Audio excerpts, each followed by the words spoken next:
அண்ணா பல்கலைக்கழகத்தில் மாணவி பாலியல் வன்கொடுமை செய்யப்பட்ட அந்த வழக்கில் எஃப்ஐஆர் வெளியானது குறித்து தற்பொழுது காவல்துறை விளக்கமளித்திருக்கிறது. முதல் தகவல் அறிக்கையை காவல்துறை வெளியிடவில்லை என்று விளக்கமளித்திருக்கிறது. தமிழக அரசும் நீதிமன்றத்தில் இந்த தகவலை பகிர்ந்திருக்கிறது.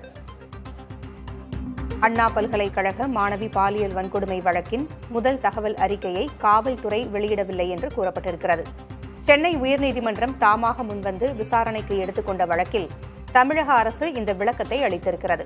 வழக்கு தொடர்பான விரிவான அறிக்கை சீல் வைத்த உரையில் தாக்கல் செய்யப்படும் என்றும் தமிழக அரசு கூறியிருக்கிறது. தலைமை நீதிபதி உத்தரவு கிடைத்த பிறகு வழக்கு விசாரணைக்கு எடுத்துக் கொள்ளப்படும் என்று நீதிபதிகள் தெரிவித்திருக்கிறார்கள்.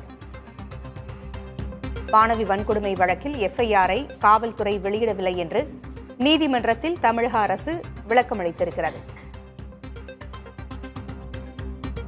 இணையதளத்தில் வெளியான முதல் தகவல் அறிக்கை முடக்கப்பட்டு விட்டதாகவும் தமிழக அரசு நீதிமன்றத்தில் கூறியிருக்கிறது.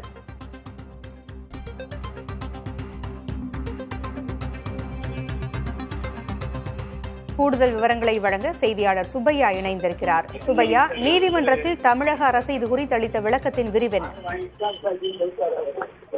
இந்த வழக்கு இருக்கின்ற காலை சுயமூட்டமாக நீதிபதி எடுத்திருந்தார்கள். வழக்கறிஞர் வரலட்சுமி என்பவர் அனுப்பிய கடிதத்தின் அடிப்படையில் இந்த வழக்கை விசாரணைக்கு எடுத்தார்கள். இதனைத் தொடர்ந்து இந்த பிற்பகல் இந்த வழக்கு தொடர்பாக விசாரணை விளக்கமளிக்குமாறு உள்துறை செயலாளர், டிஜிபி மற்றும் கோட்டுப்புற காவல்துறை ஆய்வாளர் உள்ளிட்டோருக்கு அந்த உத்தரவு பிறப்பிக்கப்பட்டிருந்தது. இந்த நிலையில் மீண்டும் இந்த வழக்கு பிற்பகல் 3 மணிக்கு விசாரணைக்கு எடுக்கப்பட்டது. அப்போது இந்த வழக்கு உயர்நீதிமன்ற நீதிபதி எஸ். எம். சுப்பிரமணியம் மற்றும் நீதிபதி லட்சுமி ஆகியோர் விசாரணைக்கு எடுத்துக் கொள்ளப்பட்டது. அதே நேரத்தில் இந்த வழக்கில் தங்களையும் ஒரு மனுதாரராக இணைத்துக் கொள்ள வேண்டும், இந்த வழக்கை சிபிஐக்கு மாற்ற வேண்டும் என்று கேட்டு பாஜகவை சேர்ந்த வழக்கறிஞர் ஏற்காடு மோகன்தாஸ் என்பவரும் ஏற்கனவே மனு ஒன்றை அளித்திருப்பதாகவும் தன்னை இந்த வழக்கில் இணைத்துக் கொள்ள வேண்டும் என்று கோரிக்கை விடுத்திருந்தார். இதைத் தொடர்ந்து நீதிபதி இந்த இரு மனுக்களையும் எடுத்துக்கொண்ட நீதிபதிகள் இந்த வழக்கை தற்போது, அதாவது சுயமூட்டமாக எடுக்கக்கூடிய வழக்கு, தானே முன்வந்து எடுக்கக்கூடிய வழக்கையும் தலைநீதிபதி அனுமதி பெற வேண்டிய நிலை உள்ளது என்றும் நீதிபதி தெரிவித்தார்கள். அப்போது அரசு தரப்பிடம் இது தொடர்பாக விரிவான விளக்கத்தை நாங்கள் சீனிட்ட கவரில் தாக்கல் செய்வதாக அரசின் தலைமை வழக்கறிஞர் வீடியோ கால் மூலம் ஆஜராகி அவர் விளக்கமளித்தார். அதற்கு நீதிபதிகள் அப்படியானால் இந்த வழக்கில் எப்படி எஃப்ஐஆர் வெளியானது என்பதை நீதிபதி கேள்வி எழுப்பினார்கள். அதற்கு இந்த முதல் தகவல் அறிக்கையை நாங்கள் காவல்துறை வெளியிடவில்லை என்றும் இது இணையதளத்தில் ஏற்கனவே வெளியிடப்பட்டிருப்பதாகவும் அதை தாங்கள் தற்போது முடக்கிவிட்டதாகவும் அரசின் தலைமை வழக்கறிஞர் பி. எஸ். ராமன் தெரிவித்தார்.